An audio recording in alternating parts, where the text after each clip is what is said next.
Hello everyone, I am Gaurav and you are watching my YouTube channel physics Pathshala. तो भाई आज का टॉपिक है इज फॉर क्लास 12 चैप्टर जो है वो है ऑप्टिक्स। आज के वीडियो लेक्चर से इस ऑप्टिक्स चैप्टर की स्टार्टिंग हो रही है, तो आप बहुत ध्यान से पूरी बातें सुनेंगे और समझेंगे। ठीक है, ये फर्स्ट वीडियो लेक्चर है फॉर द चैप्टर ऑप्टिक्स। अच्छा, ऑप्टिक्स फिजिक्स की वो ब्रांच है जहां पर हम उन फिनोमिनास के बारे में स्टडी करते हैं जो लाइट से रिलेटेड हैं। ठीक है भाई, अब ये ऑप्टिक्स जो ब्रांच है ये बहुत ज्यादा ब्रॉड है, बहुत सारी फिनोमिना यहां पर शामिल होती हैं, इसलिए इसको दो पार्ट्स में डिवाइड कर दिया गया है। एक तो है आपका रे ऑप्टिक्स और एक है आपके पास वेव ऑप्टिक्स। ठीक है भाई, रे ऑप्टिक्स में हम स्टडी करने वाले हैं मेनली रिफ्लेक्शन और रिफ्रैक्शन।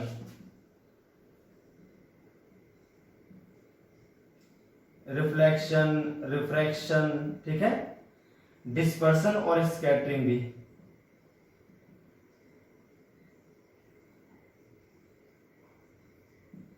यहां पर जो मेन फिनोमिना रहेंगे आपकी वो रहेगी इंटरफियरेंस, डिफ्रैक्शन, पोलराइजेशन। ठीक है, पोलराइजेशन। तो ये आपकी दो ब्रांचेस में डिवाइड कर दिया गया है ऑप्टिक्स को, रे ऑप्टिक्स और वेव ऑप्टिक्स। तो हम अभी जो वीडियो लेक्चर बनाएंगे वो है रे ऑप्टिक्स पर। ठीक है भाई, तो स्टार्टिंग हम करते हैं विद रे ऑप्टिक्स, फिर हम चलेंगे वेव ऑप्टिक्स पे बाद में। रे ऑप्टिक्स में क्या होता है, लाइट को ये माना गया है कि वो मूव करती है ऑन अ स्ट्रेट लाइन, यानी स्ट्रेट पाथ पर मूव करती है। ठीक है, along a straight line light move करती है और उस स्ट्रेट लाइन को हम बोलते हैं रे। ठीक है भाई, तो रे के फॉर्म में लाइट को अभी हम पढ़ने वाले हैं। यहां जो मेन फिनोमिना रहेंगे आपकी वो रहेंगी रिफ्लेक्शन और रिफ्रैक्शन। ठीक है, चलिए तो स्टार्ट करते हैं विद लाइट। लाइट पहले समझते हैं लाइट होती क्या है। क्या है लाइट, लाइट की प्रॉपर्टीज क्या होती हैं। देखिए लाइट क्या है, मेनली लाइट एक फॉर्म है एनर्जी का। Light is a form of energy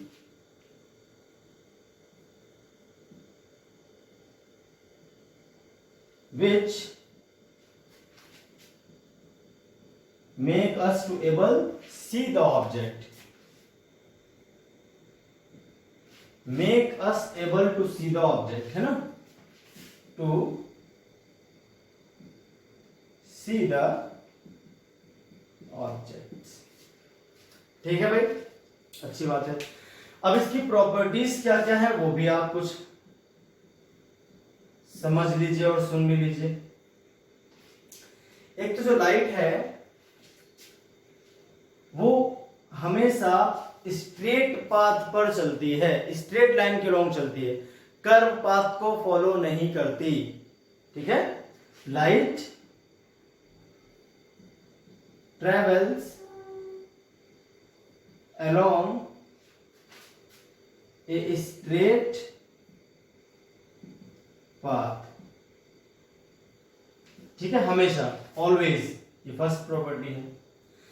straight path पर चलती है, इसीलिए अर्थ पर दिन और रात होते हैं।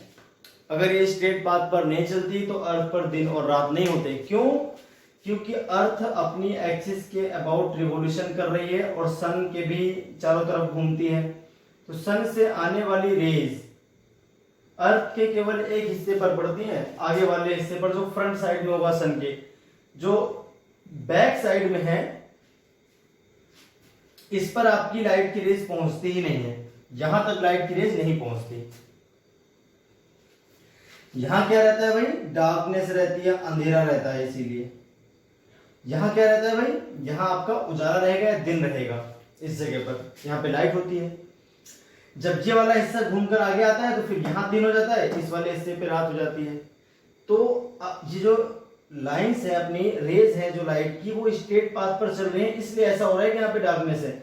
अगर एक कर्व पाथ को फॉलो करती है तो घूमकर यहाँ चली आती है वापस। तो यहाँ पर भी क्या हो जाता, यहां पर भी आपका उजाला होता है, यहां पर भी आपका उजाला होता है, मतलब कहीं पर भी अंधेरा होता ही नहीं। जो हमारी शेडो बनती है वो भी इसी रीजन से बनती है, क्योंकि लाइट जो है वो स्ट्रेट पाथ को फॉलो करती है, कर्व पाथ को फॉलो नहीं करती। लाइट आती है, टकराती है हमसे और हमारे पीछे नहीं जा पाती, तो हमारे पीछे क्या होता है, अंधेरा होता है। लाइट अगर घूम के हमारे पीछे भी चली जाती तो वहां पर कोई शेडो नहीं बनती। अम्ब्रेला खोलकर हम धूप से बचते हैं, ये भी इसी का एग्जाम्पल हो गया, स्ट्रेट पाथ पर चल रही है इसलिए अम्ब्रेला खोल देते हैं तो धूप से हम बच जाते हैं। जो लाइट पड़ती है वो अम्ब्रेला से टकरा कर वापस चली जाती है। अगर कर्व पाथ को फॉलो करती तो घूम के अम्ब्रेला के अंदर आकर हमारे चेहरे पर पड़ती। ठीक है, तो लाइट क्या है, हमेशा स्ट्रेट पाथ पर ही ट्रेवल करती है। स्पीड ऑफ लाइट जो है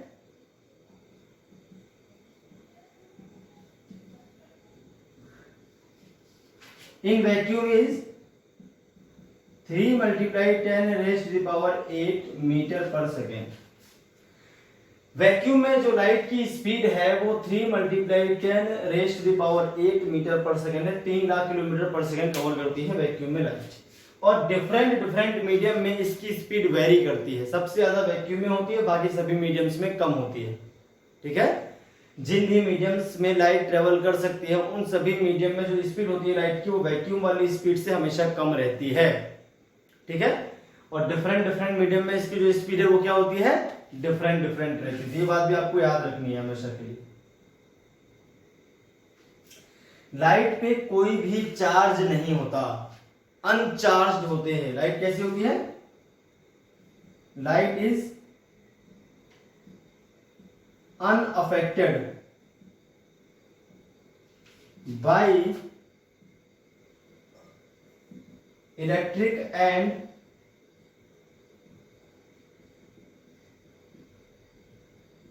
मैग्नेटिक फील्ड। इलेक्ट्रिक और मैग्नेटिक फील्ड का लाइट पे कोई भी असर नहीं होता, अनडिफ्लेक्टेड रहती है लाइट इलेक्ट्रिक फील्ड और मैग्नेटिक फील्ड के अंदर आने पर भी। ठीक है, क्योंकि इस पर कोई चार्ज ही नहीं होता, कोई चार्ज भी नहीं होता। और एक लॉ है, लॉ ऑफ रिवर्सिबिलिटी। तो लाइट जो है अपने ही पाथ को रिट्रेस कर लेती है। मान लीजिए लाइट ने बहुत सारे रिफ्लेक्शन और रिफ्रैक्शन किए, ठीक है, और अगर उसको वापस भेजा जाए तो उसी पाथ पर वापस चली आएगी। मतलब बहुत सारे रिफ्लेक्शन और रिफ्लेक्शन के बाद अगर हम 90 डिग्री पर कोई मिरर लगा दें तो लाइट टकरा कर वैसे ही वापस लौटेगी और उसी पाथ को वापस से रिट्रेस कर लेगी। क्या कर लेगी भाई, रिट्रेस कर लेगी। तो लाइट अपने पाथ को रिट्रेस कर सकती है, जिस रास्ते से वो आई थी उसी सेम रास्ते से वापस भी जा सकती है। अगर टकरा कर वापस लौटी तो उसी रास्ते फिर वापस लौट जाएगी। ठीक है, इसको बोलते हैं लॉ ऑफ रिवर्सिबिलिटी। क्या बोलते हैं भाई, लाइट फॉलो करती है लॉ ऑफ रिवर्सिबिलिटी पर। जिस पाथ पे वो जा रही थी अगर किसी मिरर से टकराती है परपेंडिकुलर तो उसी पाथ पर वापस चली आएगी, रिट्रेस कर लेगी अपने पाथ को। तो कुछ नॉर्मल सी प्रॉपर्टीज थी जो आपको पता होनी चाहिए, बिल्कुल बेसिक प्रॉपर्टीज है लाइट की। अभी हम पार्टिकल नेचर के बारे में बात नहीं करेंगे लाइट की, लाइट पार्टिकल नेचर भी रखती है तो वो हम बात करेंगे। Particle nature of light chapter आएगा उसमें हम बात करेंगे उसकी, अभी हम इसकी बात नहीं करेंगे। अभी हम जो पढ़ने वाले हैं वो रे ऑप्टिक्स। अब रे ऑप्टिक्स के लिए कुछ बिल्कुल जनरल सी बातें हैं वो मैं आपको पहले बता देता हूं, उनको लिखने की जरूरत नहीं है आपको। तो पहले वो बेसिक सी बातें आप सीख लो, उसके बाद हम फिर स्टार्ट करते हैं विद रिफ्लेक्शन। तो लाइट में क्या है, जो आपके मीडियम होते हैं वो 3 टाइप के मीडियम है। एक तो है आपके पास ओपेक, एक है आपके पास ट्रांसलूसेंट और एक है आपके पास ट्रांसपेरेंट। ये 3 तरह के मीडियम है, ओपेक, ट्रांसलूसेंट और ट्रांसपेरेंट। ओपेक मीडियम वो मीडियम होता है जिसके थ्रू लाइट ट्रेवल नहीं कर सकती। ठीक है, यानी लाइट उसके अंदर से ट्रेवल नहीं करती, टकरा कर वापस लौट जाती है। तो जिस मीडियम में लाइट ट्रेवल नहीं कर सकती उसको बोलते हैं ओपेक। जिसमें पार्शियली ट्रेवल कर सकती है, मतलब लाइट आई किसी मीडियम पे टकराई कुछ तो उस मीडियम के अंदर से कुछ वापस लौट गई, तो उसको बोलेंगे ट्रांसलूसेंट। और सारी की सारी लाइट अगर किसी मीडियम में पड़ने के बाद उसके थ्रू चली जाती है, उसके आर पार निकल जाती है, तो उसे बोलेंगे ट्रांसपेरेंट। ठीक है, अब आपको अगर पहचानना है कि ओपेक, ट्रांसलूसेंट और ट्रांसपेरेंट कौन सा मीडियम है तो उसके लिए आप क्या करिए, उस मीडियम के नीचे अपने हाथ को रखिए, बीच में वो मीडियम रख लीजिए और ऊपर से देखिए। अगर आपको अपना हाथ दिखता है तो वो ट्रांसपेरेंट है, पार्शियली दिखता है तो ट्रांसलूसेंट है, बिल्कुल नहीं दिखता तो इसका मतलब ओपेक है। ठीक है, चलिए तो अब हम बात कर लेते हैं फिनोमिनल रिफ्लेक्शन की। रिफ्लेक्शन क्या होता है? जब भी लाइट किसी ओपेक मीडियम से टकराती है, ओपेक ऑब्जेक्ट से टकराती है या मिरर से टकराती है, तो लाइट जिस मीडियम से आ रही थी उसी मीडियम में वापस लौट जाती है। इस फिनोमेना को हम लोग बोलते हैं रिफ्लेक्शन। क्या बोलते हैं भाई? रिफ्लेक्शन। या आप इस तरह से भी कह सकते हो, अगर इसकी स्टैंडर्ड डेफिनेशन देखें कि लाइट अपने पाथ को चेंज करती है विदाउट चेंज इन मीडियम, यानी मीडियम में कोई चेंज नहीं हुआ फिर भी लाइट ने अपना रास्ता चेंज कर लिया, तो उसको बोलते हैं रिफ्लेक्शन। और अगर मीडियम में चेंज होने के बाद लाइट अपना रास्ता चेंज करती है तो उसको बोलते हैं रिफ्रैक्शन। अभी हम जो पढ़ रहे हैं वो रिफ्लेक्शन है, और अगर यहीं पे आर लग जाएगा तो वहां पर मीडियम चेंज होगा। तो the phenomena of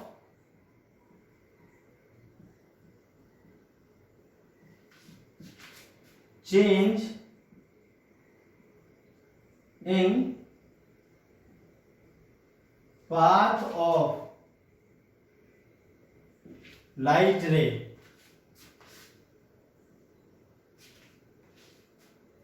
without change in medium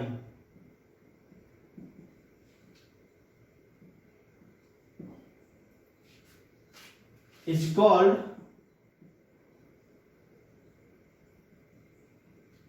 reflection. इसे हम क्या बोलेंगे भाई? रिफ्लेक्शन बोलेंगे। बहुत अच्छी बात है, समझ गए क्या होता है रिफ्लेक्शन। अगर मीडियम में चेंज नहीं हुआ है फिर भी लाइट ने अपना रास्ता बदल लिया तो उसे हम क्या बोलेंगे भाई? रिफ्लेक्शन बोलेंगे। देखते हैं क्या है। मान लीजिए कोई लाइट फिर आपकी आ रही है इस तरह से, सामने से आई और इस व्हाइट बोर्ड पर टकराई और फिर इसी हवा में वापस लौट गई। देखिए ये एयर है, यहाँ पर एक जैसा मीडियम है सारा, यहां से आई टकराई और इसी में वापस लौट गई। तो एयर में ही वापस जा रही है तो मीडियम तो वही है, एयर में आई थी और एयर में वापस जा रही है, मतलब चेंज तो हुआ नहीं मीडियम में, एयर में ही आई थी और एयर में वापस चली गई। तो है क्या? मीडियम तो वही है, लेकिन लाइट ने अपना रास्ता बदल लिया। आ तो ऐसे रही थी और जा इधर को रही है, तो रास्ता बदल गया ना, इसी को बोलते हैं रिफ्लेक्शन। क्या बोलते हैं भाई? रिफ्लेक्शन। तो अब आपको समझना है, मान लीजिए आपके पास एक मिरर है ना, ये प्लेन मिरर है, या फिर मान लीजिए कोई ओपेक ऑब्जेक्ट है, इसके आर पर लाइट नहीं जा सकती। अब इसमें क्या हुआ? लाइट की रे है जो वो आई, जो लाइट की रे आती है और रिफ्लेक्टिंग सरफेस से टकराती है। ये सरफेस का नाम हो जाएगा रिफ्लेक्टिंग सरफेस, इसको आप मिरर कंसीडर कर सकते हो। जिस सरफेस से रिफ्लेक्शन होता है वो क्या कहलाएगा भाई? Reflecting surface. Reflecting surface. जो लाइट की रे आके टकराती है उसका नाम होता है इंसिडेंट रे। जिस पॉइंट पे टकराती है इस पॉइंट का नाम होता है इंसिडेंट पॉइंट।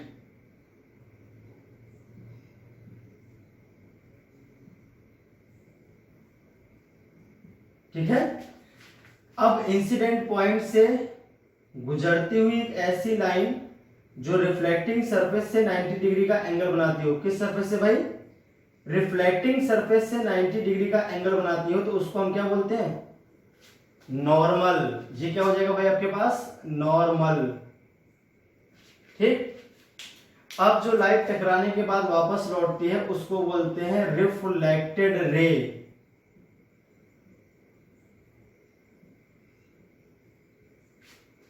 ठीक है। रिफ्लेक्टेड रे, ये थी आपके पास इंसिडेंट रे। नॉर्मल वो लाइन हो गई जो रिफ्लेक्टिंग सरफेस पे 90 डिग्री का एंगल बनाती है और इंसिडेंट पॉइंट से होकर गुजरती है। अब जो एंगल बनता है इंसिडेंट रे और नॉर्मल के बीच उसको हम बोलते हैं एंगल ऑफ इंसिडेंस या इंसिडेंट एंगल, आई से लिखते हैं। और जो एंगल बनता है आपके पास रिफ्लेक्टेड रे और नॉर्मल के बीच उसको बोलते हैं एंगल ऑफ रिफ्लेक्शन या फिर रिफ्लेक्टेड एंगल। तो आर हो गया वो एंगल ऑफ रिफ्लेक्शन, आई हो गया एंगल ऑफ इंसिडेंस। ये सारी बातें आपको समझ आ गई। इंसिडेंट रे जिस पॉइंट तक रहेगी वो इंसिडेंट पॉइंट, नीचे वाली सरफेस जिससे रिफ्लेक्शन होगा उसका नाम रिफ्लेक्टिंग सरफेस, वापस जाएगी वो आ जाएगा रिफ्लेक्टेड रे। यहाँ पर जो एंगल बनेगा नॉर्मल और इंसिडेंट रे के बीच वो आई हो जाएगा, नॉर्मल और रिफ्लेक्टेड रे के बीच जो बनेगा उसको हम बोल देंगे आर। ठीक है। तो ये हो गया अपने पास सारी बातें। अब देखते हैं लॉ ऑफ रिफ्लेक्शन क्या होता है। लॉज ऑफ रिफ्लेक्शन क्या है, 10th में हमने सारी चीजें पढ़ी हुई हैं। जो भी बच्चे अब 11th में आए हैं तो 10th में ऑलरेडी सारी चीजें पढ़कर आए हैं, तो अब एक बार ध्यान से देखेंगे, आपको सारी बातें ऑलमोस्ट पता है, बस हल्का सा रिवीजन हो रहा है। अब इस तरह से मान लो, इसमें क्या है भाई,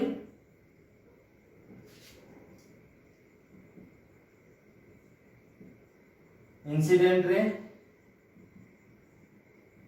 reflected ray and normal at incident point all lie in the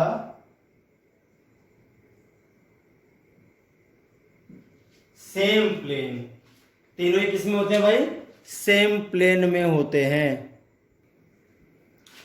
अब इसका जो सेकेंड लॉ है, ये डेफिनेशन बता दूं मैं आपको, बता दूं डेफिनेशन क्या है, फिगर आपके सामने बना ही हुआ है।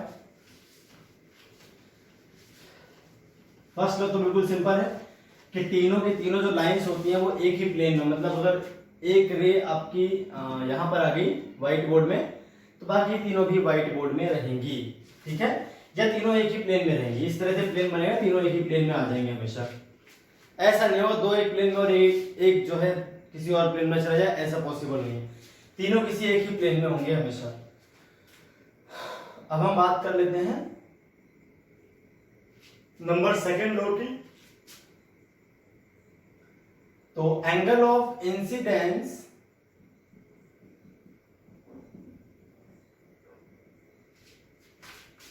Is always equal to angle of reflection.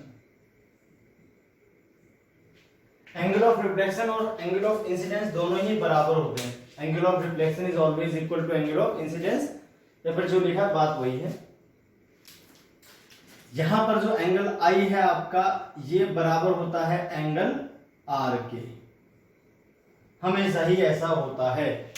और आई जो होता है वो एंगल होता है इंसिडेंट रे और नॉर्मल के बीच का। यहां पर जो आर एंगल है वो नॉर्मल और रिफ्लेक्टेड रे के बीच का हो जाएगा।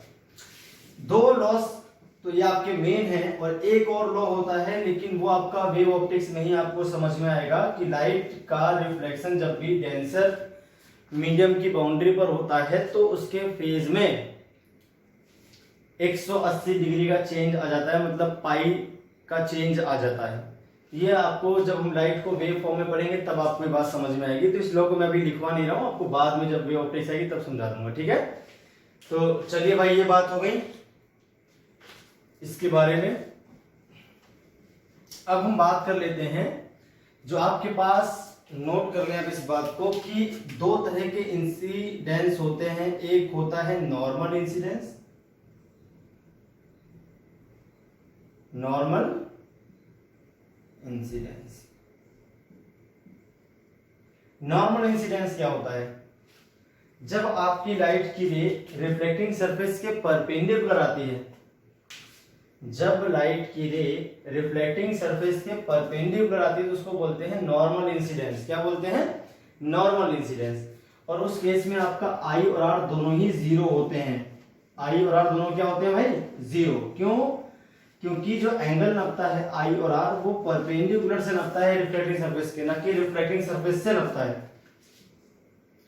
ये आपके पास मान लीजिए रिफ्लेक्टिंग सरफेस है, कोई लाइट की रे आती है इस तरह से 90 डिग्री का एंगल बनाते हुए, तो अगर हम नॉर्मल, ये इंसिडेंट पॉइंट हो गया, नॉर्मल ड्रॉ करेंगे तो नॉर्मल भी खुद यही लाइन हो जाएगा। तो नॉर्मल और इंसिडेंट एक ही लाइन हो गई, मतलब उनके बीच का एंगल जीरो हो गया, मतलब जो आई है आपका वो क्या हो गया, जीरो। तो आर भी क्या हो जाएगा, जीरो। इस केस में क्या होता है, लाइट रिटर्न्स बैक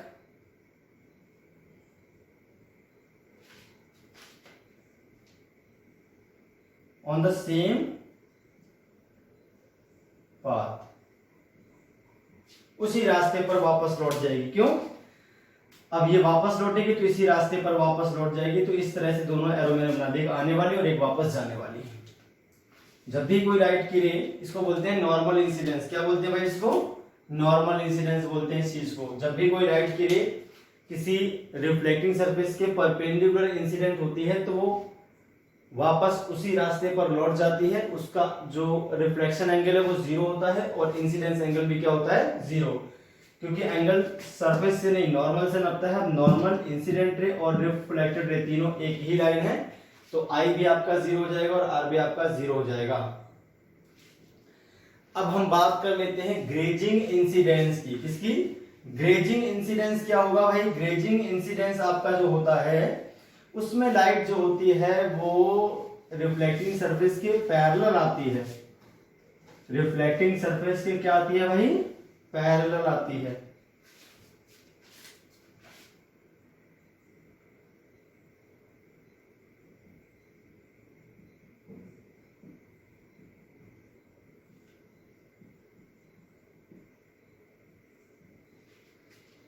इसमें जो लाइट होती है, light falls on reflecting surface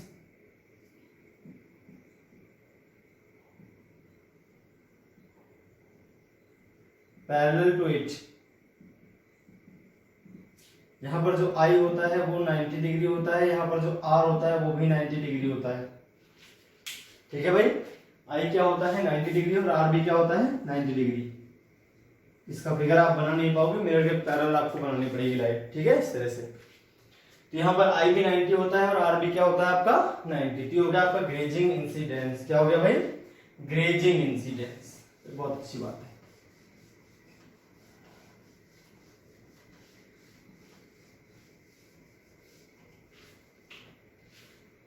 चलिए, तो इतनी बात हमको समझ में आ गई। हमने लॉ ऑफ रिफ्लेक्शन भी पढ़ लिया, रिफ्लेक्शन क्या होता है ये भी पढ़ लिया। अब हम बात कर लेते हैं एंगल ऑफ डेविएशन की भी एक बार, कि एंगल ऑफ डेविएशन कितना आता है। लाइट कितने एंगल से घूम जाती है या मुड़ जाती है। ये इंसिडेंट रे हो गई, ये आपका मान लीजिए हो गया नॉर्मल। यहां जो एंगल बनता है वो आई होता है। ये आपकी हो गई रिफ्लेक्टेड रे, यहां जो एंगल बनता है वो आर होता है। लाइट जिस पाथ पे आ रही थी वो ये आपका था, इस तरह से। लाइट घूम के इधर मुड़ गई, मतलब लाइट ऐसे जा रही थी और घूमने के बाद ऐसे इधर आ गई, तो कितने एंगल से घूम गई? ये एंगल है आपका एंगल ऑफ डेविएशन। इसे क्या बोलते हैं भाई? जिस एंगल से घूमती है, तो एंगल ऑफ डेविएशन बोलते हैं इसको। यह आ गया आपके पास एंगल ऑफ डेविएशन। तो एंगल ऑफ डेविएशन जो नॉर्मली आता है डेल, ये क्या आता है? 180 है ना, माइनस आई और आर दोनों बराबर होते हैं, तो 180 माइनस 2i लिख सकते हैं, या इसको पाई माइनस 2i भी हम लिख सकते हैं। और रेडियन के फॉर्म में करेंगे तो इस तरह से आपके पास ये आ जाएगा। और आई और आर दोनों बराबर है तो या फिर 2r भी आ सकता है। देखिए ये और ये तो बराबर है, तो इसको मान लीजिए 2i एंगल, ये पूरा 180 हो गया, तो 180 में से 2i माइनस कर देंगे, एंगल ऑफ डेविएशन निकल आएगा। ठीक है, नॉर्मल इंसिडेंस वाले केस में क्या आ जाएगा?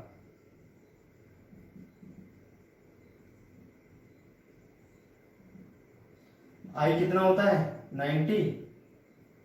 तो इस केस में डेल आ जाएगा आपके पास, वो आ जाएगा 180 माइनस 90 इज इक्वल टू क्या आ जाएगा भाई? सॉरी,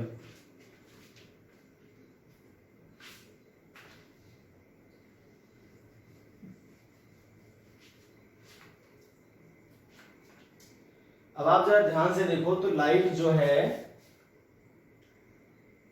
नॉर्मल इंसिडेंस के केस में आई आपका 90 नहीं, आई आपका 0 होता है। गलती से मुझसे 90 लिख गया था। जो नॉर्मल इंसिडेंस है उसमें जो एंगल ऑफ इंसिडेंस है वो क्या होता है भाई? 0 होता है, 90 नहीं, 0 होता है। तो इस केस में जो एंगल ऑफ डेविएशन आएगा वो कितना जाएगा? 180 माइनस 2 इंटू 0, ऊपर देखिए फॉर्मूला, ये आपके पास आ जाएगा 180। तो 180 डिग्री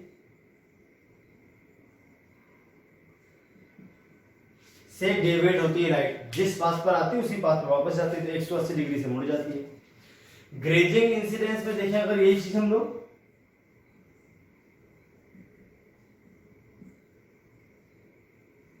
तो वहां पर आई होता है आपके पास 90 डिग्री।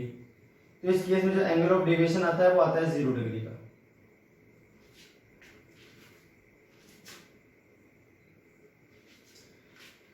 तो ये थी भाई आपकी पूरी बात जो मैंने आपको बता दी रिफ्लेक्शन के बारे में, ठीक है।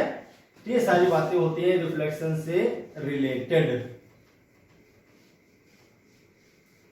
अब एक और बात है यहां पर रिफ्लेक्शन से रिलेटेड, तो वो भी आप जरा समझ लो।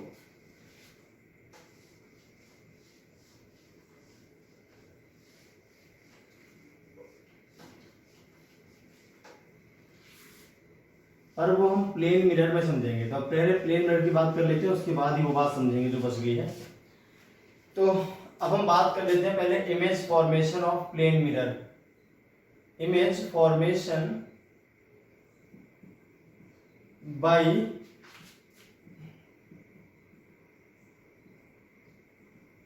Plane mirror. तो image formation by plane mirrors को समझने से पहले मैं आपको पहले बता दूं ऑब्जेक्ट क्या होती है और इमेज क्या होती है। ऑब्जेक्ट और इमेज, और ऑब्जेक्ट भी दो टाइप की होती है, एक तो होती है आपकी रियल और एक होती है आपके पास वर्चुअल। ये भी दो टाइप की होती है, एक रियल और एक क्या होती है भाई वर्चुअल। ऑब्जेक्ट क्या होती है? जहां पर दो इंसिडेंट रे या तो मिलती हुई लगती है या फिर जहां से निकलती है। जहां से दो इंसिडेंट रे निकलती हैं या जहां पर मिलती हुई लगती हैं उसको बोलते हैं ऑब्जेक्ट। जहां से निकलती है रियली में, जहां से निकल रही है मतलब एक्चुअली में जहां से निकल रही है वो आपका रियल ऑब्जेक्ट है। जहां पर मिलती हुई दिखती है वो आपका वर्चुअल ऑब्जेक्ट। जैसे अगर हम बात करें इस तरह से, ये अपने पास एक ऑब्जेक्ट है, ये मान लीजिए कोई प्लेन मिरर है। ये लाइट की रे कौन सी लाइट की रेज है? Incident raise. ये क्या कहलाएगी आपके पास? रियल ऑब्जेक्ट, क्योंकि इसी से ये रे निकल रही है, सच में यहीं से निकल के आ रही है। जो पॉइंट है आपके पास ये क्या हो जाएगा? रियल ऑब्जेक्ट हो जाएगा। अब अगर हम इस तरह से ले, मान लीजिए आपके पास ये एक प्लेन मिरर है और इस पे दो लाइट की रेज इस तरह से आके टकराई, तो है कौन सी रेज? ये इंसिडेंट रेज है। देखिए कौन सी रेज थी? Incident raise. तो इंसिडेंट रेज जिस पॉइंट से निकलती है उस पॉइंट को बोलते हैं रियल ऑब्जेक्ट। और इंसिडेंट रेज जिस पॉइंट पर मिलती हुई लगती है, देखिए भाई इधर मिल तो सकती है नहीं, टकराने के बाद तो कहीं और से नहीं जाएंगे। हमें क्या लग रहा है? अगर मिरर ना होता तो यहाँ पर मिलती, जहां पर ये मिलती हुई लगेंगी हमें उसे हम क्या बोल देंगे?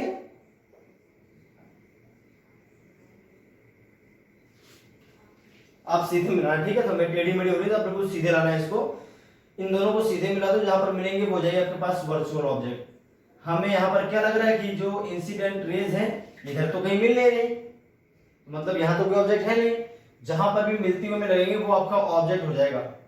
अब इस प्लेन मिरर के इधर तो लाइट की रेज आ नहीं सकती, बस हमें ऐसा लगेगा कि लाइट की रेज यहाँ पर मिल रही है, तो ये आपका वर्चुअल ऑब्जेक्ट है। ये क्या है? Virtual object. तो ऑब्जेक्ट एक्चुअल में वो होता है जहां पर कोई दो लाइट की रेज, इंसिडेंट लाइट की रेज, दो या दो से अधिक इंसिडेंट रेज जहां पर मिलती हैं, मिलती हुई लगती हैं, वो वर्चुअल ऑब्जेक्ट। और जहां से निकलती हैं वो आपकी है रियल ऑब्जेक्ट। ऐसे ही किसी भी ऑप्टिकल डिवाइस से गुजरने के बाद रिफ्लेक्टेड या फिर रिफ्रैक्टेड रेज, रिफ्लेक्टेड भी या फिर रिफ्रैक्टेड, जहां पर एक्चुअल में मिलती हैं वो आपकी इमेज है, जहां पर मिलती हुई लगती हैं वो आपकी वर्चुअल इमेज है। जहां पर मिलती है रियल में, जहां पर मिलती है वो रियल इमेज है, और हमें सिर्फ लगे कि मिल रही है तो उसको बोलेंगे वर्चुअल इमेज। जैसे ये मान लीजिए आपके पास कोई लाइट की रेज आई इस तरह से, है ना, और टकरा कर चली गई इस तरफ। एक मिनट,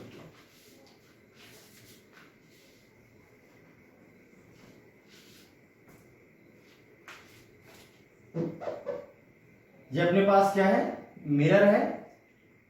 इससे लाइट की रेज टकरा कर एक इधर चली गई मान लीजिए, और एक लाइट की रेज इधर चली गई टकराने के बाद।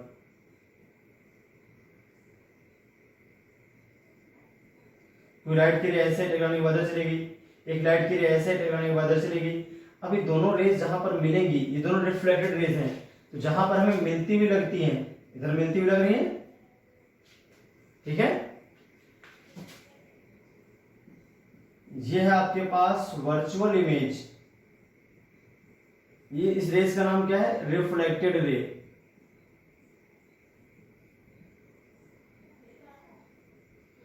तो किसी भी ऑप्टिकल डिवाइस से रिफ्लेक्शन या रिफ्रैक्शन के बाद जो रेज मिलती हैं जिस पॉइंट पर, उसको बोलते हैं रियल इमेज। जहां पर मिलती हुई लगती है उसको बोलते हैं वर्चुअल इमेज। तो आपकी वर्चुअल इमेज है।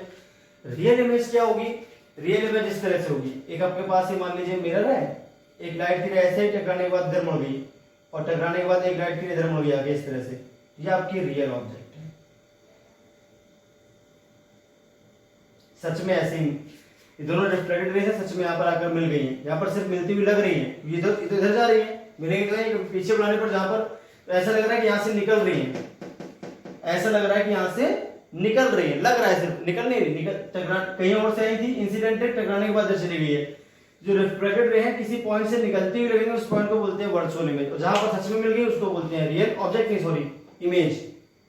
रियल इमेज है, ऑब्जेक्ट गलती से लिख गया था मुझसे, ये रियल इमेज है। ये है आपके पास दोनों रेज कौन सी है, रिफ्लेक्टेड रेज। ये भी कौन सी रे है भाई, रिफ्लेक्टेड। ये दोनों इंसिडेंट रेज हैं, ये भी और ये भी, ये दोनों रेज कौन सी है, इंसिडेंट रेज। ये भी कौन सी रे है, इंसिडेंट। ध्यान रहे, दो या दो से ज्यादा इंसिडेंट रे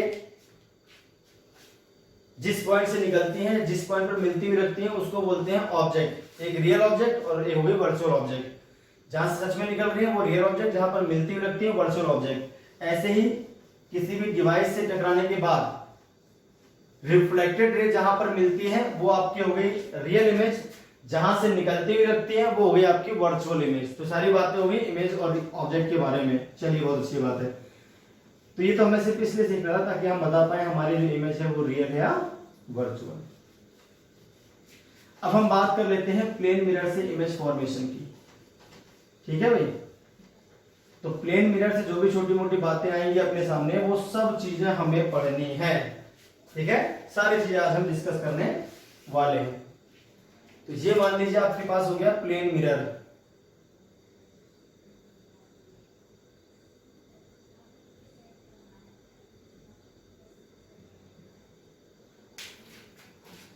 यहां पर आपके पास एक ऑब्जेक्ट है जिसका नाम है ए बी। अब आपको एक बात ध्यान रखनी है, किसी भी ऑप्टिकल डिवाइस से कभी भी किसी फाइनाइट साइज की बॉडी की पूरी इमेज नहीं बनती। उसके सिर्फ दो पॉइंट्स की इमेज आपको बनानी है। एक तो टॉप मोस्ट पॉइंट की इमेज बनानी है और एक बॉटम मोस्ट पॉइंट की इमेज बनानी है। फिर दोनों पॉइंट्स को जो इमेज बनेंगी उन दोनों इमेजेस को मिला देना है, पूरी ऑब्जेक्ट की इमेज बनके तैयार हो जाएगी। क्योंकि ऑब्जेक्ट के हर पॉइंट से लाइट की रेज निकलती हैं, तो इनफाइनाइट लाइट की रेज निकलेंगी इससे, तो इनफाइनाइट इमेजेस यहाँ पर बनेगी। कब तक बनाएंगे इमेजेस, तो हम सिर्फ दो पॉइंट की इमेज बनाएंगे, एक तो बी पॉइंट की और एक ए पॉइंट की। अब इमेज क्या है, इमेज बनाने के लिए कम से कम दो रिफ्लेक्टेड रे चाहिए। एक ही पॉइंट से हम दो इंसिडेंट रे लेंगे और उन इंसिडेंट रे को हम देखते हैं वो कहां जाती हैं, वापस टकराने के बाद जहां पर वो मिल जाएगी वो आपकी हो जाएगी इमेज। ठीक है, या फिर जहां से निकलती हुई लगेंगी वो हो जाएगी आपके पास इमेज।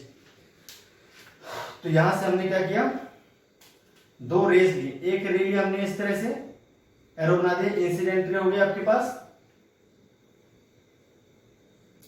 और एक रे हमने ले ली इस तरह से, ये भी आपके पास इंसिडेंट रे। किस पॉइंट से निकल रही है, पॉइंट बी से। ऑब्जेक्ट के टॉप मोस्ट पॉइंट से यहाँ पे दो रेज निकाली मैंने, ये दोनों इंसिडेंट रे हैं, ये भी इंसिडेंट रे और ये भी इंसिडेंट रे, क्योंकि ये रिफ्लेक्टिव सरफेस में जाके टकराएंगी। अब ये तो 90 पे टकराई थी इसलिए सीधी निकल जाएगी, इसमें कोई भी सीधी वापस आएगी, निकल नहीं जाएगी, टकराएगी और सीधी वापस चली आएगी क्योंकि रिफ्लेक्शन होगा। 90 पे गई थी सीधी वापस आएगी, आई 0 तो आर भी 0। रिफ्लेक्टिंग सरफेस पे 90 पे टकराती है उसको बोलते हैं नॉर्मल इंसिडेंस, वापस उसी पाथ पर चली आएगी। ये वाली जहां पे टकराएगी वो इंसिडेंट पॉइंट हो जाएगा। यहां से अगर हम एक लाइन खींचते हैं जो 90 डिग्री बनाती है किस पे, सरफेस पे, रिफ्लेक्टिंग सरफेस पे, तो ये एंगल बनेगा आपके पास आई,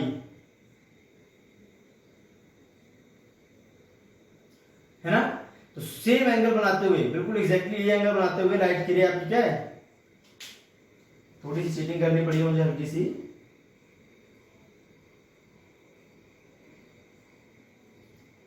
इस जगह तो बिल्कुल एग्जैक्टली यही एंगल बनाते हुए लाइट वापस लौट जाएगी। ये मैंने पीछे जानबूझ के बढ़ाया है, अभी मैं समझाऊंगा मैंने क्यों बढ़ाया था ऐसा। क्योंकि लाइट की रे को मैं इधर लेने के बाद पीछे बढ़ाता थोड़ी दिक्कत आती। तो अब जो एंगल ये है ना, बिल्कुल एग्जैक्टली यही एंगल मेजर करके आपको आगे बढ़ाना है। अब मेरे पास कोई स्केल तो है नहीं जिससे मैं मेजर कर सकूं, लगभग एंगल सेम है, आप ये मान लो। जो एंगल ये रहेगा वही एंगल आपका ये रहेगा। अब आपके पास दो रिफ्लेक्टेड रे है, एक तो ये और एक ये। इन दोनों को देखें तो ये कभी भी नहीं मिल रही हैं। इधर तो इमेज बनेगी नहीं, रियल इमेज तो बनेगी नहीं इसकी, रियलिटी में तो कभी नहीं मिल रही। लेकिन हमें क्या लगेगा कि इस पॉइंट से निकल रही है।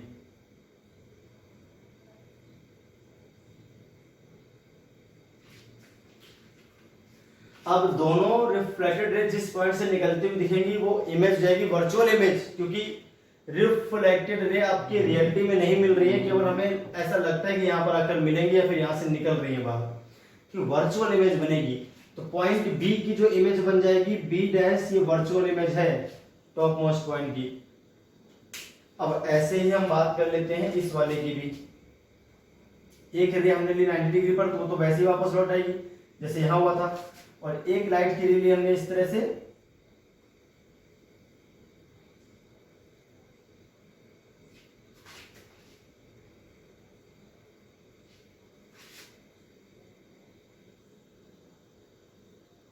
इस तरह से वापस लौट गई, टकराई और ऐसे वापस लौट आई।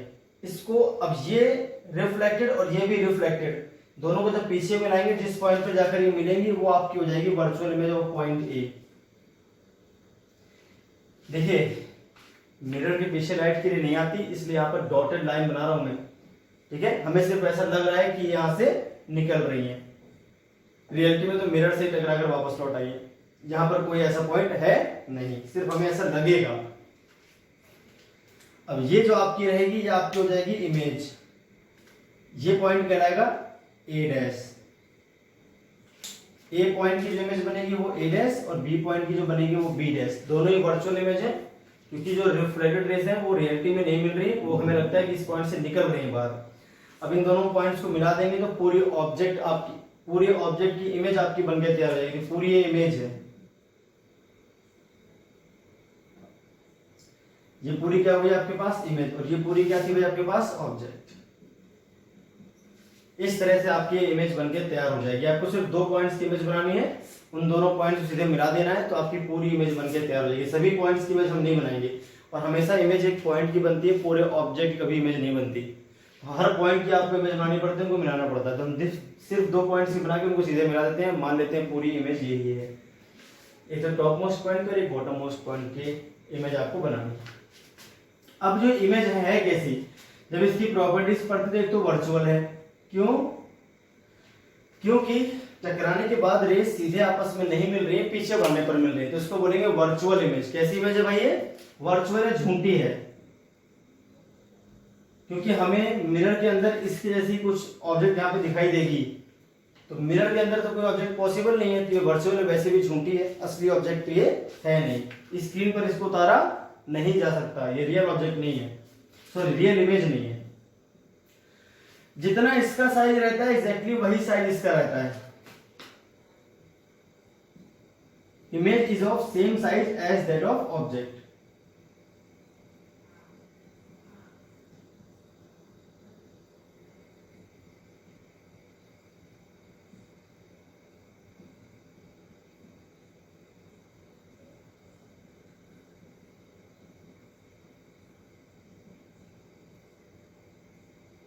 नंबर थर्ड की बात कर लेते हैं।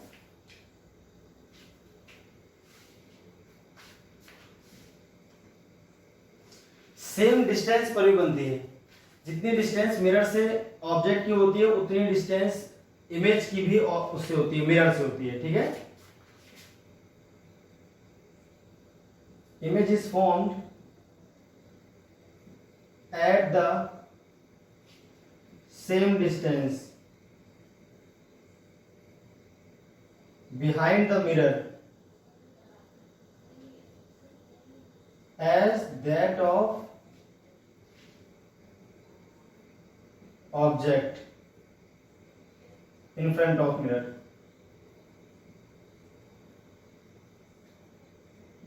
मिरर के सामने ऑब्जेक्ट जितनी दूरी पर होती है, मिरर से पीछे इमेज भी उतनी दूरी पर आपकी बनती है। वर्चुअल हो गई, सेम साइज हो गई, सेम डिस्टेंस पर हो गई, और ये सीधी भी होती है, इरेक्ट भी होती है ना। मतलब जो पॉइंट जिसके सामने है उसी के सामने, सिर का सिर होगा और पैर का पैर, टॉप टॉप रहेगा और बॉटम बॉटम रहेगा, इसको बोलते हैं इरेक्ट।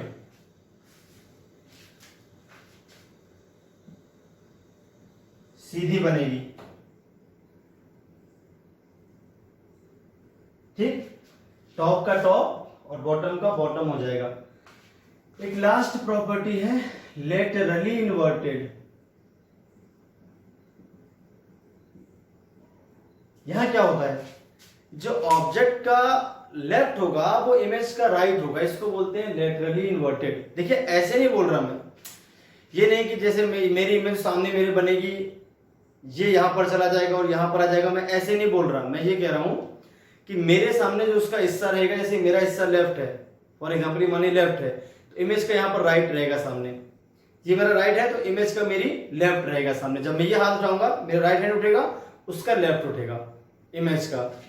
तो ऑब्जेक्ट का राइट इमेज का लेफ्ट लगता है और इमेज का लेफ्ट ऑब्जेक्ट का राइट लगता है, इसी को बोलते हैं लेटरली इन्वर्टेड। क्या बोलते हैं इसको? Laterally inverted. इसका मतलब ऐसे नहीं होता, सामने ही बोल रहा हूं, बस ये लेफ्ट यहां पे होगा, मेरा लेफ्ट होगा तो उसका राइट सामने होगा, ठीक है। इस तरह से हो जाती है पूरी बात। ये हो गई पूरी कहानी, ठीक है भाई। Image formation of an object by plane mirror, ये सारी प्रॉपर्टीज थी जो मैंने आपको बता दी किसी भी प्लेन मिरर से इमेज की फॉर्मेशन की। ये सारी प्रॉपर्टीज हैं, एक तो वर्चुअल होती है, इरेक्ट होती है, सेम डिस्टेंस, सेम साइज और लेटरली इन्वर्टेड। लेटरली इन्वर्टेड, ठीक है भाई।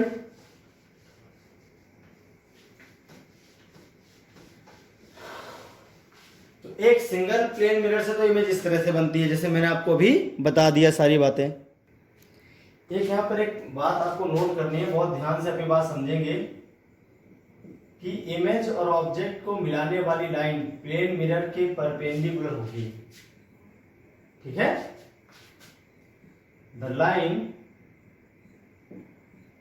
Joining object to its image is perpendicular to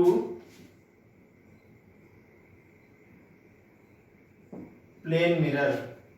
जैसे हमने ये प्लेन मिरर लिया, ये मान लीजिए आपकी ऑब्जेक्ट है और ये आपकी मान लीजिए इमेज है, इन दोनों को जो लाइन मिलाएगी वो 90 डिग्री का एंगल बनाएगी। किससे? प्लेन मिरर से।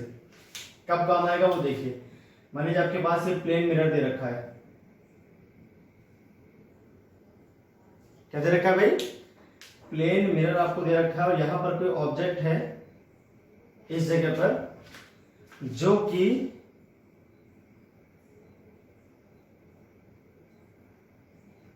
ये हमने मान लिया इस तरह से, यहां पर जो एंगल बन रहा है वो 60 डिग्री का है और इसकी डिस्टेंस मैंने मान ली 1 सेंटीमीटर है from the plane mirror object. तो बताइए इमेज कितनी दूरी पर बनेगी और कहां बनेगी?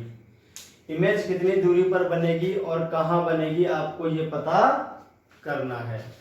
तो इसके लिए क्या करेंगे? हमने कहा था जो इमेज और ऑब्जेक्ट को लाइन मिलाएगी वो होगी perpendicular to the plane mirror. इस तरह से एक लाइन ड्रॉ करिए जो परपेंडिकुलर हो, जितनी दूरी यहां पर होगी उतनी दूरी पीछे एग्जैक्टली आपकी इमेज बन के तैयार हो जाएगी। तो यहां आपकी इमेज बनेगी इस तरह से। यहां मत बना देना इमेज, गलत हो जाएगा। भले आपको डिस्टेंस दे रखी है उससे फर्क नहीं पड़ता, आपको डिस्टेंस परपेंडिकुलर ही लेनी पड़ेगी हमेशा, ठीक है। तो ये आपकी इमेज जो बनेगी वो यहां कहीं बनेगी, जैसे मैंने बनाई है अभी इस केस में। तो अगर ये 1 सेंटीमीटर है भाई, तो ये 60 डिग्री का एंगल है, यहाँ पे 90 बन ही रहा है, तो ये 60 बनेगा, मतलब ये बेस ही हो गया आपके पास परपेंडिकुलर, ये हो गया सॉरी ये हाइपोटेनस है, ये परपेंडिकुलर है और ये बेस है आपका, ये जो है इतना। हमें चाहिए परपेंडिकुलर, तो परपेंडिकुलर क्या हो जाएगा भैया? 1 सेंटीमीटर मल्टीप्लाई साइन 60, यहां पे कितना जाएगा 1 मल्टीप्लाई साइन 60। तो इमेज जो बनेगी वो इतनी दूरी पर बनेगी और यहां पर बनेगी इस जगह पर।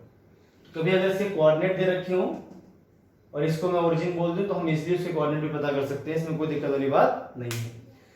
तो कभी आपको इस तरह से क्वेश्चन आ जाए 1 सेंटीमीटर, तो बताइए इमेज कहां कितनी दूरी पर बनेगी, तो आप बोलोगे मिरर से इतनी दूरी पर बनेगी परपेंडिकुलरली, यहां बनेगी इमेज, सामने यहां नहीं बनेगी।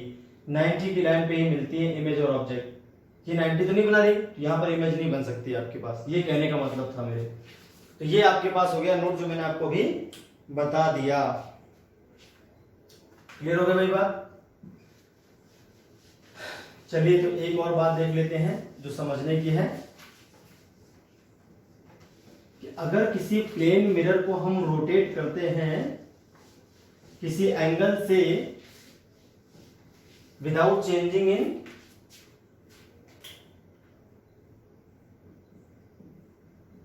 Effect of rotation of plane mirror,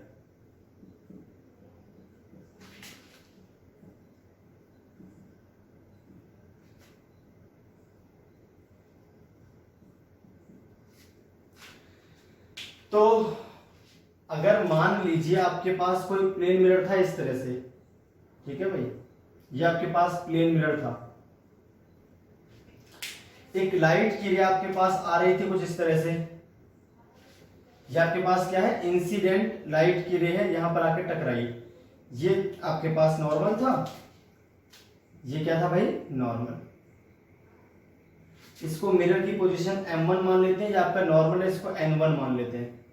यहां जो एंगल बन रहा होगा वो एंगल आई रहा होगा, और जो रे वापस लौटेगी उसको हम बोलेंगे रिफ्लेक्टेड रे, और ये इस तरह से वापस लौट जाएगी सेम एंगल r पे, सेम एंगल r पे। तो इसको हम i लिख दे रहे हैं, ठीक है वापस से, क्योंकि i और r क्या होते हैं इक्वल होते हैं,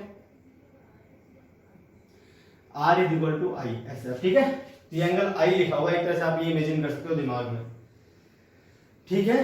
यस को r मान लो तब भी कोई दिक्कत वाली बात नहीं है। अच्छा साहब, अब क्या हुआ, हमने मिरर को घुमा दिया कितने एंगल से, थीटा के एंगल से हमने मिरर को घुमा दिया। कैसे, मान लीजिए आपने इस तरह से घुमा दिया, इस तरह से एंटी क्लॉकवाइज मिरर को घुमा के आपने इस तरह से कर दिया। जो नई पोजीशन है मिरर की वो कुछ इस तरह से है, थीटा एंगल से आपने मिरर को घुमा दिया नीचे की ओर, ये सब पकड़ा और उसको ऐसे घुमा दिया। किस एंगल पर घुमा दिया भाई, थीटा के एंगल पर घुमा दिया। तो पहले मिरर ऐसा था, अब मिरर ऐसा हो गया घूम के नीचे की तरफ आ गया, इस तरह से घुमाया मैंने,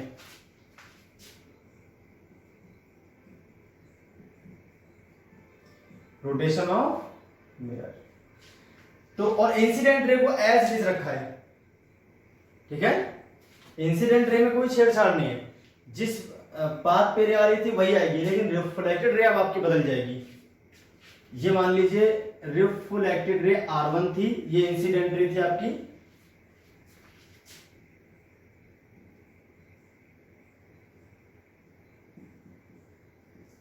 without change in incident ray. आपको इस तरह से घुमाना है कि इंसिडेंट रे में कोई चेंज नहीं करना, इंसिडेंट रे में आपने कोई चेंज नहीं किया। तो अब जो आपका नया नॉर्मल आएगा, देखिए भाई नॉर्मल क्या होता है, अब ये इंसिडेंट रे तो यही है, तो टकराएगी किसी पॉइंट पे, इंसिडेंट पॉइंट अभी भी आपका यही है, इसको हटा देता हूं, इसकी जरूरत नहीं है, ठीक है, बाद में इसको बना लेंगे अपन, ठीक है। अब जो नया नॉर्मल आएगा वो भाई कुछ इस तरह घूम जाएगा, क्योंकि मिरर ऐसे घुमा है तो नॉर्मल भी ऐसे घूमेगा, इसका नाम हो जाएगा n2। यहां जो एंगल बनेगा वो आपका बनेगा थीटा, क्या बनेगा भाई थीटा। तो ये आपकी थी पहले वाली रे, ठीक है जी, कौन सी रे थी भाई, जो पहले रे थी वो थी ये। अब जो नई रे आएगी रिफ्लेक्टेड वो किधर जाएगी, तो जो नई रे आएगी रिफ्लेक्टेड, भाई देखिए ये नॉर्मल हो गया, ये इंसिडेंट रे, अब जो पूरा एंगल बनेगा वो कितना बनेगा i प्लस थीटा, जो आपका नया इंसिडेंस एंगल होगा i dash,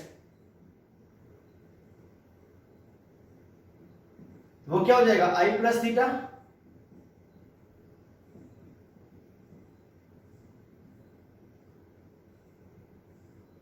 new angle of incidence, है ना। न्यू एंगल ऑफ इंसिडेंस जो बनेगा वो क्या बनेगा,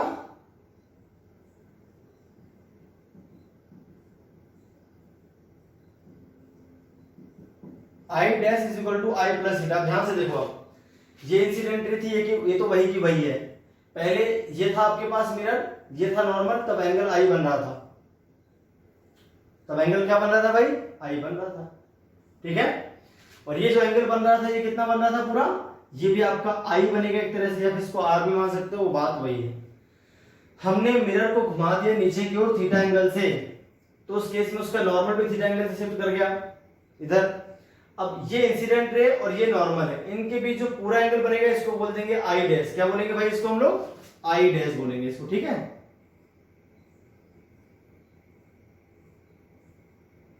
ये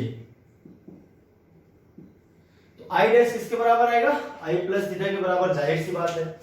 अब इससे पिछले वाले इमेज को हम भूल जाएं, इस मिरर को भूल जाओ, मिरर की नई पोजीशन है ये, तो मिरर की नई पोजीशन को बोल देंगे m2 और उसका नॉर्मल हो जाएगा n2।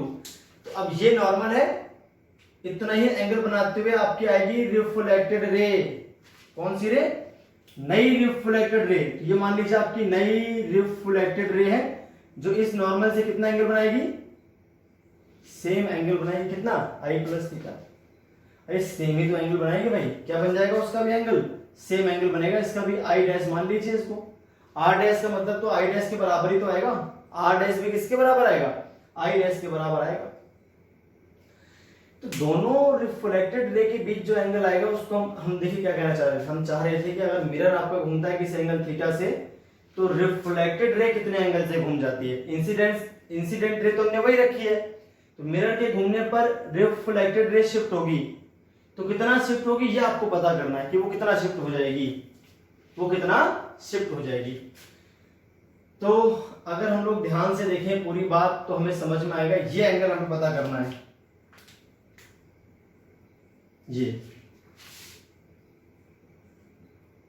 Angle between R1 and R2। R1 क्या है, जो आपकी पहले वाली रिफ्लेक्टेड रे थी, और R2 क्या है, बाद वाली रिफ्लेक्टेड रे। तो इनके बीच जो एंगल बनेगा वो हमें पता करना है। अगर मिरर आपका थीटा एंगल से घूमता है तो ये जो रे है रिफ्लेक्टेड वो कितने एंगल से घूमेगी और किस तरफ घूमेगी। तो ये जाहिर सी बात है, जिस तरफ आपका घूम रहा है मिरर उस तरफ ही घूम रही है ना। मिरर नीचे आया तो ये रे भी नीचे की तरफ आ गई, तो ये भी एंटी क्लॉकवाइज घूमेगी, पर कितने एंगल से घूमेगी ये आपको पता करना है, ठीक है भाई। तो अब ध्यान से देखो कैसे करेंगे। अब इसके लिए हमने क्या किया, हमने इसको मान लिया भाई ये एंगल आपका अल्फा बन रहा है, कितना बन रहा है, अल्फा। तो अब आप पहले ध्यान से देखो, जितना एंगल ये बनेगा उतना ही एंगल ये बनेगा, क्योंकि भाई ये इस समय नॉर्मल है, ये इंसिडेंट रे और ये नई रिफ्लेक्टेड रे है।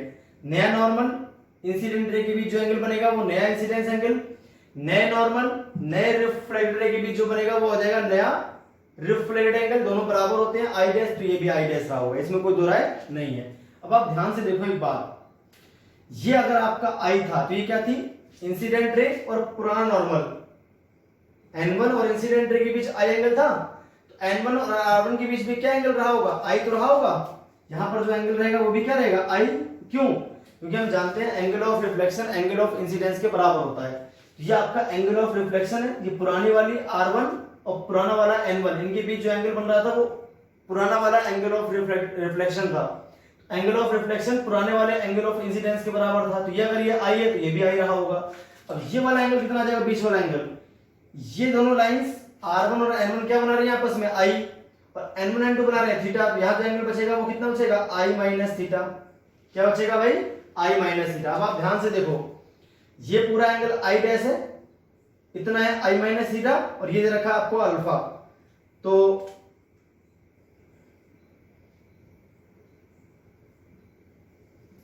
Angle between N2 and R2 कितना है, I डैश।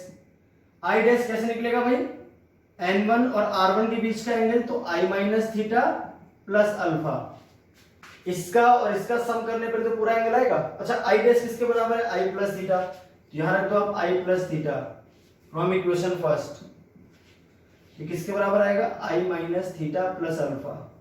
तो I से I तो कट जाएगा, यहां से अल्फा कितना आ जाएगा आपके पास, अल्फा आ जाएगा 2 थीटा। यानी अगर हम इंसिडेंट रे को एज इट इज रखें, अगर हम इंसिडेंट रे को एज इट इज रखें तो मिरर अगर आपका थीटा एंगल से घूमेगा तो reflected ray to theta angle से घूम जाएगी सेम डायरेक्शन में, सेम सेंस में। अगर ये एंटी क्लॉकवाइज घूमेगा तो एंटी क्लॉकवाइज घूम जाएगी रे, और क्लॉकवाइज घूमेगा तो क्लॉकवाइज घूम जाएगी रे।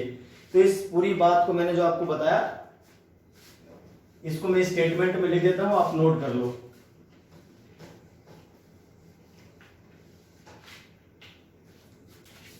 If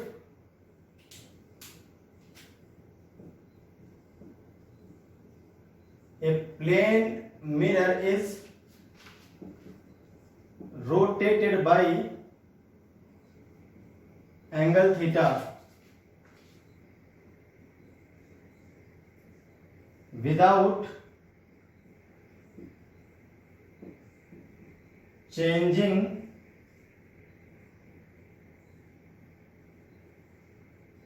the direction of incident ray,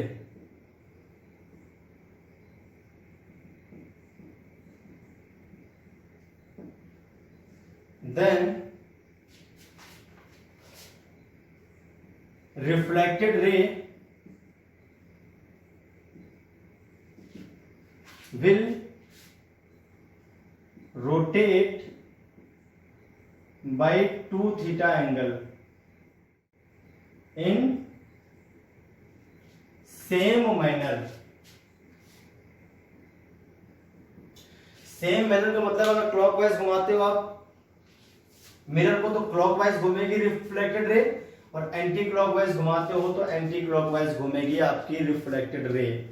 ठीक है भाई, तो ये भी इंपॉर्टेंट बात थी प्लेन मिरर के बारे में जो मैंने आपको अभी बता दी।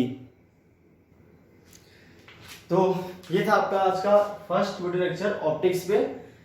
वीडियो लेक्चर अपना काफी लेंथी हो रहा है, इसलिए बाकी की बातें हम नेक्स्ट वीडियो लेक्चर में कवर करेंगे। तो आज हमने जो बातें पढ़ी थी वो रिफ्लेक्शन के बारे में पढ़ी थी और image formation by plane mirror. तो अभी प्लेन मिरर की आधे ही बातें हुई हैं, अभी बहुत सारी बातें प्लेन मिरर के बारे में बची हुई हैं, उनको हम नेक्स्ट वीडियो लेक्चर में कवर करेंगे, क्योंकि अगर उन्हें कवर करूंगा तो वीडियो लेक्चर कम से कम 2 घंटे का बनेगा। ठीक है, तो आज के लिए इतना ही, फिर मिलते हैं नेक्स्ट वीडियो लेक्चर में।